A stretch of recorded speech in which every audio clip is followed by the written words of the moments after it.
보험회사 직원들은 피해자와 합의를 할 때 어떻게 할까요? 보험회사에서 보통은 합의를 하는 방법에 대해 따로 교육하지는 않습니다.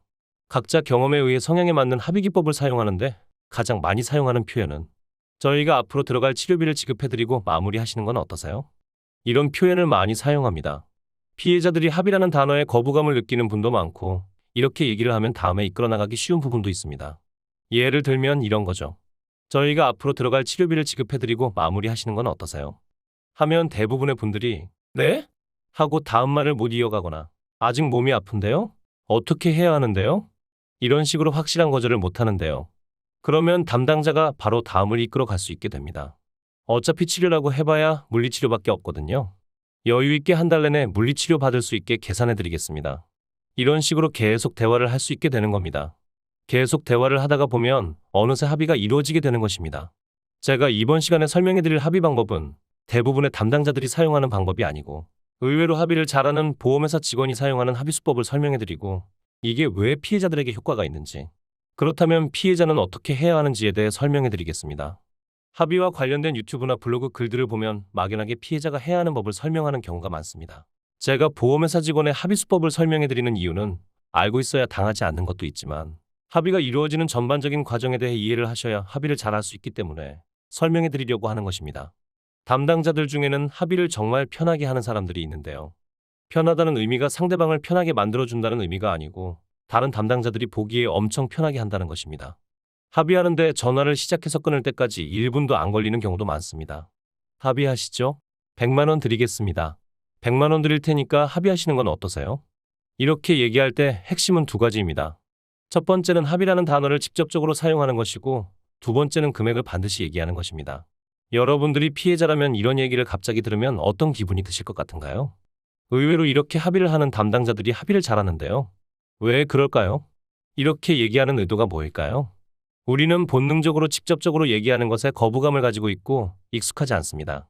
그것이 돈과 관련된 것이라면 더욱 그렇고요. 합의라는 단어와 정확한 금액이 합의를 흥정의 대상으로 바꾸어 놓는 것입니다. 우리는 돈과 관련하여 직접적인 것은 익숙하지 않지만 반대로 흥정은 익숙해합니다. 피해자들은 익숙하지 않은 것과 익숙함이 함께 되면서 본인도 모르게 흥정으로 빠져드는 것입니다.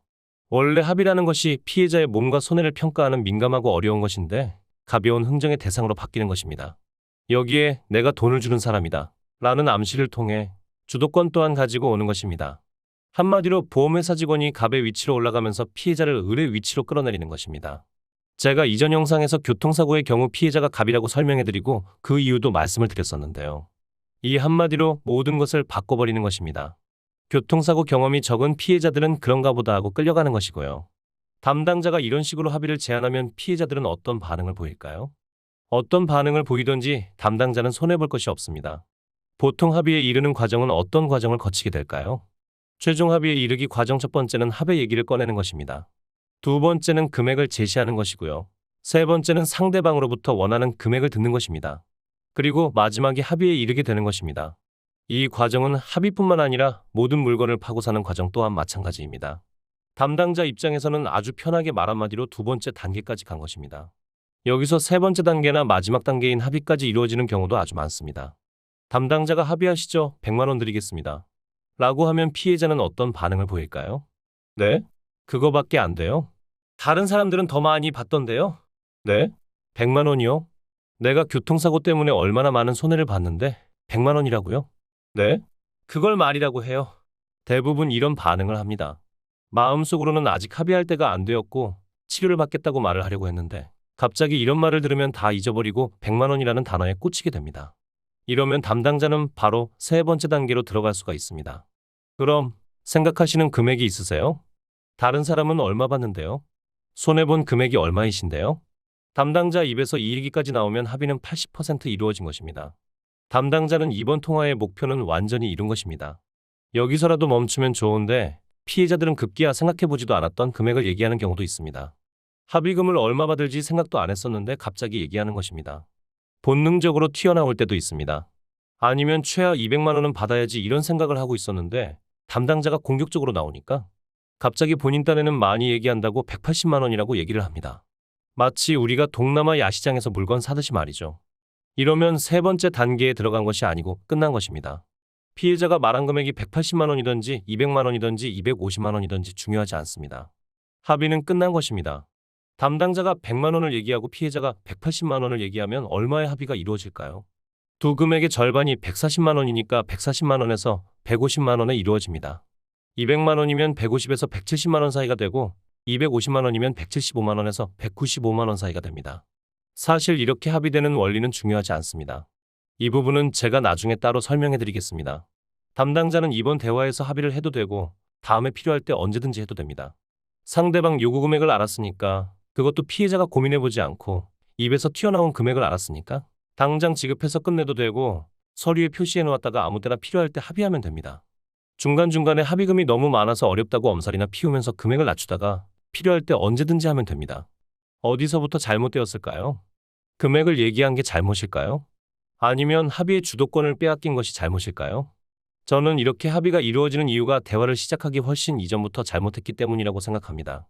적정한 합의금, 아니면 원하는 합의금을 받기 위해서는 내가 생각하는 적정한 합의금이 얼마인지, 내가 원하는 합의금이 얼마인지를 고민하고 생각해서 결론을 가지고 있어야 하고, 내 몸 상태는 어떤지, 언제 합의할 것인지에 대한 계획이 있어야 합니다. 모르면 알아봐야 하고요. 요즘은 물건 하나를 사러 가더라도 가기 전에 다 알아보고 계획하고 사러 갑니다. 그런데 내 몸 다친 건 내가 손해난 것을 합의하는데 아무런 생각도 계획도 알아보지도 않은 것부터가 잘못되었다고 생각합니다. 충동 구매만 있는 것이 아닙니다. 이런 합의는 충동 합의입니다. 합의를 할 때는 구체적인 계획은 아니더라도 언제 얼마에 할 것인지는 계획이 있어야 담당자들의 피해자를 호구 취급하는 이런 합의에 대응할 수가 있습니다. 담당자들 머릿속에는 온통 합의를 언제 할 것인지에 대한 생각밖에 없습니다. 피해자와의 대화 중 약간의 허점이 있으면 바로 합의를 치고 들어옵니다. 합의가 준비가 안 되어 있는 상태에서 담당자들이 갑자기 합의 제안을 한다면 단호하게 거절하셔야 합니다. 화를 내실 필요 없이 정중하게 얘기하면 됩니다. 아직 치료 중이니 합의 얘기는 치료가 끝난 다음에 하시죠. 화를 내신다는 것은 감정적으로 대응한다는 것입니다. 감정적인 사람은 설득당하기 쉽습니다. 보험회사 직원의 언행이 불쾌하셨다면 이런 식으로 하는 것도 괜찮습니다. 사람 몸을 가지고 흥정하듯이 말씀하시는 것이 불쾌합니다. 나는 이렇게 얘기는 정말 못하겠다 이러신 분들은 제가 지금 다른 전화가 계속 오고 있으니까 나중에 전화 드릴게요. 이렇게 흐름을 끊을 필요가 있습니다. 스포츠 경기에서 상대방의 기세가 갑자기 확 올라가면 작전 타임을 부르는 것처럼 주도권이 보험회사 담당자에게 넘어가는 것 같으면 흐름을 끊는 것이 좋습니다. 합의할 마음은 있는데 금액이 마음에 안 들 때는 어떻게 해야 할까요? 그때도 마찬가지입니다. 좀 전에 말씀드린 것처럼 담당자들의 의도는 원하는 금액을 이끌어내기 위한 것입니다. 이럴 때도 한번 흐름을 끊어줄 필요가 있습니다. 방금 말씀드린 방법도 괜찮고 담당자의 합의 태도를 정중히 지적하는 것도 괜찮습니다. 합의할 마음은 있었는데 담당자님의 내 몸을 흥정하는 듯하는 합의는 불쾌합니다. 이렇게 한다면 담당자 입장에서는 움찔할 수밖에 없습니다. 이 사람 만만치 않구나, 조심해야겠구나 하고 서류에 표시해둘 겁니다. 합의를 하는 방법에 정답은 없습니다. 합의를 잘하는 방법은 무궁무진합니다.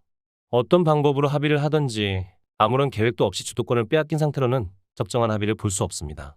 합의금을 많이 받기 위한 첫걸음은 첫 제시 금액을 높이 받는 것입니다. 반대로 담당자 입장에서 합의금을 적게 주기 위한 첫걸음은 첫 제시 금액을 낮게 하는 것입니다. 이번 시간은 합의의 경험이 많은 보험회사 담당자들이 합의의 경험이 없는 피해자를 호구 만드는 합의수법에 대해서 설명해 드렸는데요. 이번 영상 도움이 되셨다면 좋아요와 구독 부탁드립니다. 더 좋은 내용으로 다시 찾아뵙겠습니다.